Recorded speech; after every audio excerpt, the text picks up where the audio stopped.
I'm Melissa Case from Hat to Hem, and today we're going to be looking at a costume from one of my favorite period pieces. It's summer, so the Pennsylvania Renaissance Fair is going to be starting up soon, which made me wonder what I'm going to be wearing. My go-to Renaissance Fair dress is just a little too delicate to wear anymore. My Tudor dress doesn't fit anymore. I could go in regular clothes, but I know from personal experience that I enjoy the fair a lot more when I'm in garb. I could wear the very first set of garb I ever made, which still technically fits, but I'd rather try something new. And frankly, I want to is as good a reason to do something as any. And I don't want to is also a very good reason to not do something. Case in point, I just don't want to make a Tudor dress or Elizabethan dress. I just don't. I want something that'll be a little less hot in this current heat wave, and I also need something that will allow me to chase a toddler around the fairgrounds.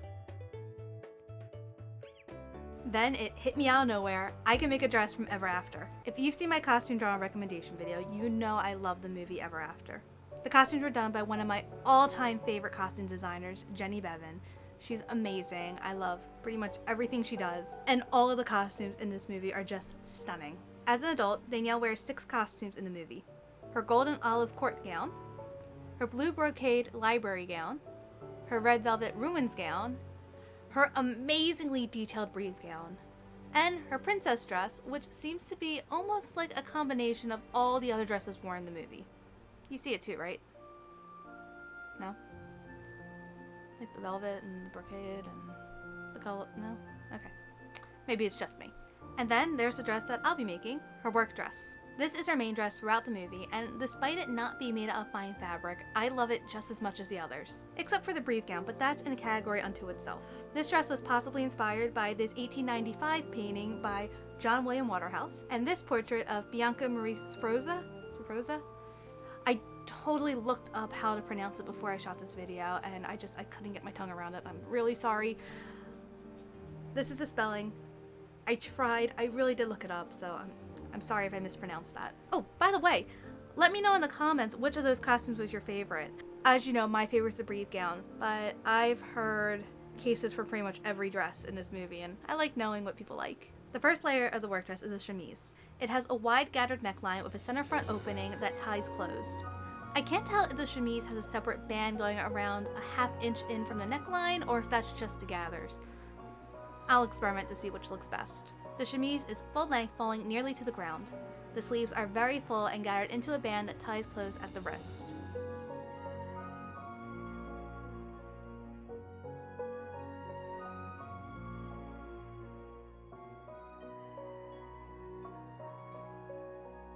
Next comes an underbodice. It has a squarish neckline and comes down to just above her waist. As you can see from this clip, it's laced up the side back seams. The fabric is slightly different than that of the dress. The dress is plain, but the underbodice has a diamond pattern to it. I decided to save myself the headache of trying to match the color or trying to dye something to match. I'm just going to be using the same fabric in mine. I know it's technically not correct, but sometimes you just need to go with the option that will cause you the least amount of stress. Next comes the dress itself. The neckline of the bodice follows the lines of the underbodice through the shoulders, but dips down lower towards the front. The front closes with 4 black ties, and it's trimmed with black and gold braid. I honestly couldn't tell if it was, just straight up gold, if it was straight black with a little bit of just gold brushed on top. Mine would probably be black with some gold paint on top because I couldn't find gold. As you can see here, the bodice is lined with white fabric, which likely gives it a bit more body.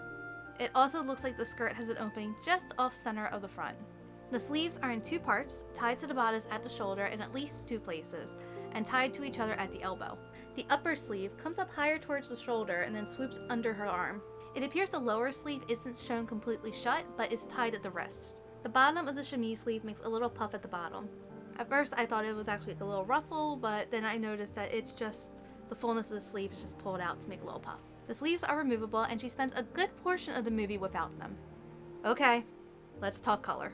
I don't know what color I should call this dress. I always thought it was blue, but I mentioned it to other people and they called it green.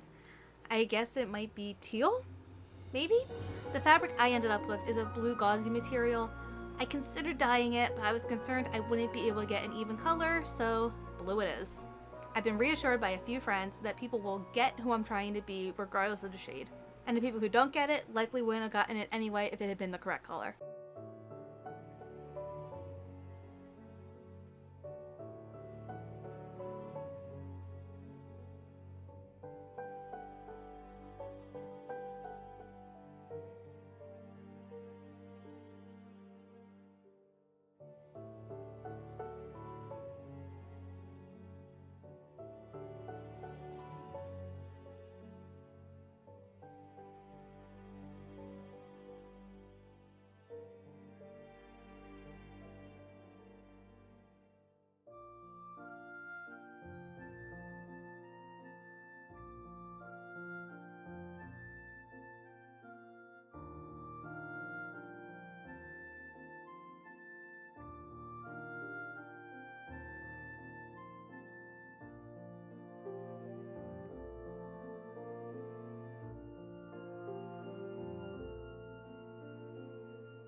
Admittedly, this is not my best painting.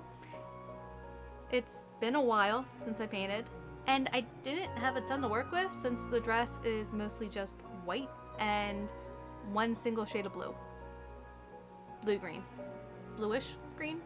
Greenish blue? One of them. Now that I'm done with research, I can actually get started on this dress. I'm going to be using period costume for stage and screen, medieval to 1500 for the patterning, which should be an adventure on its own because I've not used it yet. If you want to follow along on this journey, make sure you click on the subscribe button below. If you click on the little bell, it should give you a notification for when the video is up. And until then, I'll see you later. Bye!